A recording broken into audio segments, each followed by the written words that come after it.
সত্যি সত্যি একটা কথা বলো তো, শেয়ার মার্কেট থেকে তোমরা অনেক টাকা ইনকাম করতে চাও, কিন্তু আদৌ কি জানো শেয়ার মার্কেট কি, কেন তৈরি করা হয়েছিল শেয়ার মার্কেট, কি কি উপায় শেয়ার মার্কেট থেকে টাকা ইনকাম করা সম্ভব?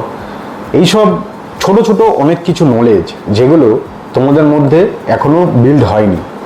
আসলে সোশ্যাল মিডিয়াতে শেয়ার মার্কেটটাকে এমনভাবে ইনফ্লুয়েসড করা হয়েছে যেখানে লোকের কাছে এটা ইজি মানি হিসেবে ধরে নেওয়া হয়, যার জন্যে মানুষ এখানে আসতে চায়, এসে হার্ড আর্ন মানি ফার্স্টে এখানে লস করে, তারপর লোকে শেখে।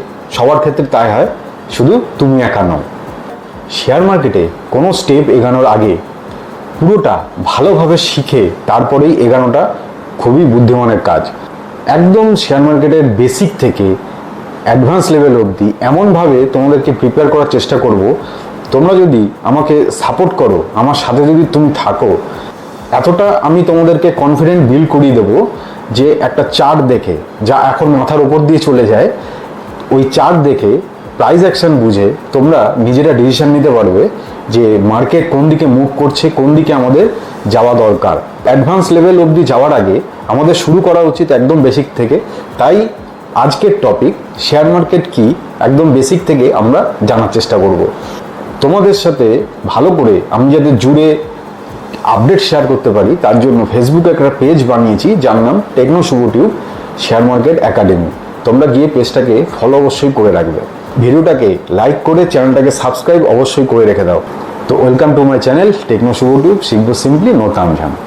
শেয়ার মার্কেট হচ্ছে এমন একটা জায়গা যেখানে অনেক রকম কোম্পানি লিস্টেড থাকে, তাদের কোম্পানির মালিকানা যা থাকে তার থেকে ছোট ছোট কিছু অংশ সেখানে সেল করে, আর সেই ছোট ছোট পার্ট যাকে আমরা বলি শেয়ার, একটা কোম্পানির ওই শেয়ারগুলো কারা কেনে? ইনভেস্টাররা। ইনভেস্টার কে হতে পারে? আমি, আপনি, যে কেউ। সেটা ইনস্টিটিউশন হতে পারে বা রিটেলার হতে পারে। এইসব টার্মগুলো যদি এখন জানা না থাকে, ধীরে ধীরে তোমরা জেনে যাবে। আমরা সেই শেয়ারগুলোকে বাই করছি, বাই করে কি করছি? তাদের কোম্পানির একটা মালিকানা আমরা পাচ্ছি। এবার কোম্পানির যদি গ্রোথ হয় তাহলে ওই শেয়ারগুলোর প্রাইস বাড়বে, প্রাইস অ্যাপ্রিসিয়েশন যখনই হবে শেয়ারটার প্রাইস বেড়ে যাবে, কোম্পানি গ্রোথও বাড়বে।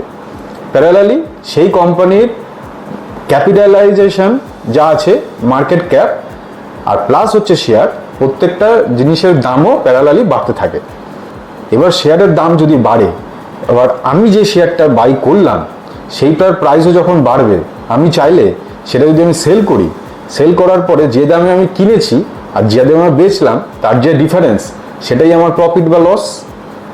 এটা হচ্ছে সিম্পল কনসেপ্ট শেয়ার মার্কেটে। এই শেয়ার মার্কেট তৈরি হওয়ার পেছনে তিনটে কারণ আছে। তিনটা কারণ কি কি? মনে করো আমার একটা কোম্পানি আছে, সেই কোম্পানির ভ্যালু হচ্ছে 100 কোটি টাকা। কোম্পানিতে আমাকে আরো গ্রোথ করতে হবে, কোম্পানিতে গ্রোথ করতে গেলে আমার আরো 50 কোটি টাকা আরো দরকার। 50 কোটি টাকা লোন নিতে হচ্ছে। সেই ব্যাংকের ওই ঝামেলাটা থেকে আমি না গিয়ে আমি কি করলাম, আমার যে 100 কোটি টাকার যে কোম্পানিটা রয়েছে সেটা আমি দেখা গেল যে আমি 100টা টুকরো করে দিলাম, এক একটা টুকরোর দাম 1 কোটি টাকা করে। 100 কোটির মধ্যে 50 কোটি আমার কাছে রয়েছে, 50 কোটি যেটা এক্সট্রা রয়েছে সেই 50 কোটি টাকার আমি শেয়ারটা মার্কেটে ডিস্ট্রিবিউট করে দিলাম যাতে ইনভেস্টাররা সেটা বাই করে। এবার 50টা ইনভেস্টার 50টা শেয়ার সে কিনলো, 50 কোটি টাকা কোম্পানির কাছে চলে গেল। এবার সেই 50 কোটি টাকা দিয়ে সে কোম্পানির গ্রোথের কাজে লাগাবে, সেটা হতে পারে ইনফ্রাস্ট্রাকচার অথবা আদার্স কোম্পানির ডেভেলপমেন্টের কিছুর জন্যে সে টাকা খরচা করবে। বাকি ইনভেস্টাররা 50 কোটি টাকা ইনভেস্ট করলো, কোম্পানির একটা ওনারশিপ তাদের কাছে আলাদা আলাদাভাবেও গেল, 50টা লোকের কাছেও গেল, তারা হয়ে গেল শেয়ার হোল্ডার। কোম্পানির ওনার যে ছিল তার কাছে 50% মালিকানা রয়েছে, আর 50টা আলাদা লোক যে একটা করে শেয়ার কিনেছে তার 50টা শেয়ার হোল্ডার হলো। কোম্পানির যদি যখনই গ্রোথ হয় তাহলে এই 50টা লোকেরও গ্রোথ হবে।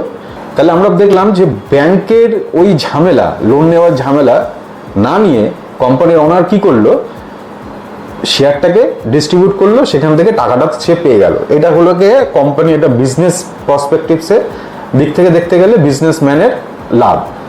2 নম্বর লাভ কাদের হলো? ইনভেস্টাররা, যারা ইনভেস্ট করলো, ওই 50টা শেয়ার কিনলো। এবার যখন প্রাইস অ্যাপ্রিসিয়েশন হবে কোম্পানির গ্রোথের সাথে সাথে যখন ওই প্রাইসটা বাড়বে তখন কি হবে, 50 টাকা যে ইনভেস্টার যে ইনভেস্ট করলো তাদের টাকাটাও 1 কোটি টাকা করে সেটা হয়তো 1.5 কোটি টাকা হয়ে গেল। তাহলে যে 50 লাখ টাকা সেটা হচ্ছে ইনভেস্টারদের লাভ। 3 নম্বর হচ্ছে ফরেনের যে কেউ ইনভেস্টার যদি থাকে সেও আমাদের ইন্ডিয়াতে টাকা ইনভেস্ট করছে, ইন্ডিয়ান লোকেরা তারাও ইনভেস্ট করছে, সেখান থেকে কোম্পানি গ্রোথ হচ্ছে, কোম্পানির টাকা ট্যাক্সের মারফত সরকারের কাছে যাচ্ছে, পুরো ব্যাপারটা এইভাবে একটা সার্কেলে ঘুরছে। সুতরাং ইকোনমি, ইন্ডিয়ার যে ইকোনমি তারও কিন্তু গ্রোথ হচ্ছে। তো এই 3টে মেন কারণের জন্য শেয়ার মার্কেট ইন্ট্রোডিউস করা হয়েছিল। আশা করি তোমরা এটা বুঝতে পারলে যে শেয়ার মার্কেট কি, কেন শেয়ার মার্কেটটাকে ইন্ট্রোডিউস করা হয়েছে। ধীরে ধীরে আরও টপিক অনেক কিছু আছে, ছোটোখাটো যে জিনিসগুলো লোকে ইউজ করে না, মানে হয়তো ম্যাক্সিমাম লোকে এই জায়গাগুলোতে বলে না, ফার্স্টে তোমাদেরকে এমন কিছু জিনিস টার্মস বলে দেবে বা কিছু বলে দেবে, সেগুলো তোমার মাথার উপর দিয়ে বেরিয়ে যাবে, তখন তুমি ভাববে যে শেয়ার মার্কেট কি।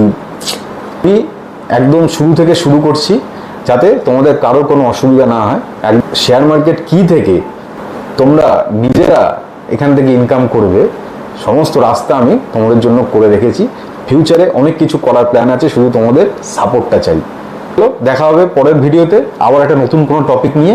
ততক্ষণ অবধি টাটা, ভালো থাকবে। আর ফেসবুক পেজ যে ফলো করতে ভুলো না, ঠিক আছে? অনেক কিছু ইম্পর্টেন্ট ইনফরমেশন ওইখানে আমি দিতে থাকবো। আরও যা ফিউচারে যে প্ল্যান, যা সারপ্রাইজ যা থাকবে সেগুলো ওখান থেকে পেয়ে যাবে তোমরা। চলো টাটা।